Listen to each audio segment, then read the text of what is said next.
السلام عليكم وأسعد الله أوقاتكم بكل خير. في هذا الفيديو إن شاء الله سنريكم طريقة التفريق بين شجرة الليمون وشجرة البرتقال، خاصة عندما تقوم بشراء شجرة من المشتل. بالنسبة لشجرة الليمون تكون النموات باللون البني أو باللون البنفسجي والأحمر الداكن بهذه الطريقة. هذه شجرة الليمون. أما شجرة البرتقال فتكون النموات الحديثة خضراء وتجد فيها بعض الأصفرار. أما شجرة الليمون فبهذه الطريقة تجدها هذه شجرة ليمون كما تشاهدون أمامكم شجرة ليمون 4 فصول. لذلك هذه طريقة للتفريق بين أشجار الليمون وأشجار البرتقال. هذه شجرة برتقال سنريكم النموات الحديثة فيها، انظروا إليها تجدها باللون خضراء ومائلة إلى الإصفرار. هذه شجرة ليمون، عفوا شجرة برتقال. لذلك هذه الطريقة للتفريق بين أشجار البرتقال وأشجار الليمون.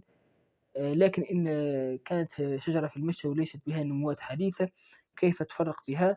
بالنسبة لشجرة البرتقال تجد الأوراق صغيرة بهذا الشكل وطويلة بعض الشيء وتجدها لينة طرية الورقة.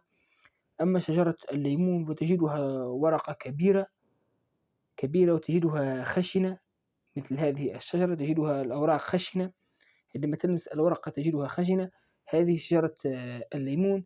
لكن في معظم الأحيان في المشاتل تكون الشجرة سريعة في النمو، وتكون يعني معتنية بها معتنين المهندسون يقومون بالاعتناء بها بشكل جيد، لذلك تجد بها نموات حديثة.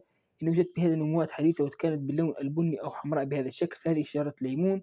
لذلك المتابعين الأوفياء هذه أهم الطريقة لمعرفة نوعية الشجرة من خلال النموات الحديثة وأيضا من خلال الأوراق. لذلك إن كانت هناك أي معلومات أخرى حول تفريق بين شجرة الليمون فهي ليست دقيقة مثل هذه المعلومات.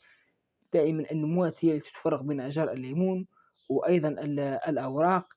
لذلك متابعين الأوفياء هناك بعض الغش في المشاتل، لذلك هذه الطريقة تستطيع بها تقوم بتفريق بين أشجار الليمون. أرجو منكم متابعين الأوفياء إن أعجبكم فيديو الاشتراك في القناة والضغط عليك حتى يتصل الفيديو إليكم عدد من المتابعين. والسلام عليكم ورحمة الله تعالى وبركاته.